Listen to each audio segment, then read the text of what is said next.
মশাগুলো মন্দিরের দাবাই কেউ যায় না দেখো। হ্যাঁ কালকে তোমার ছেলে বলতে বলে শিব মন্দিরে পুজো করতে গেছি বাইরে মশা, কিন্তু মন্দিরের ভিতরে একটা মশা নেই। তুমি দেখো বারান্দা একটা মশা উঠছে কি। ধূপ ধুনো প্রদীপ টদীপ ধরাচ্ছে বলে ওই জন্য বলে না, ধূপ ধুনো তো পরে ধরা। হ্যাঁ বাইরে প্রথম থেকে তো দিয়েছি, প্রথম থেকে বসে আছি একটা মশা মন্দিরের ভিতরে, যত মশা বাইরে ফাটিয়ে দাও। কিন্তু যতক্ষণ পুজো হচ্ছিল কিন্তু মশা কই, মশা নেই, একদম মশা লাগে না। ঠান্ডা বারণ আমাদের লেগেছে, ঘুমটা না হয়তো এখন একটু আগে, হ্যাঁ একটু আগে হলো কিন্তু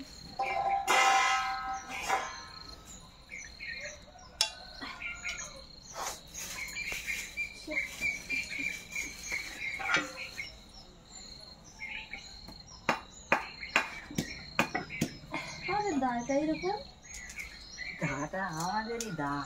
বাবা সত্যি মশা দেখো মন মন করতে দেখো এখানে এরকম দেখ তখন কেন সন্ধ্যে থেকেই মশা। হ্যাঁ যত মশার বলুন ওরে বাবা, তুমি একটা ধূপ দাও।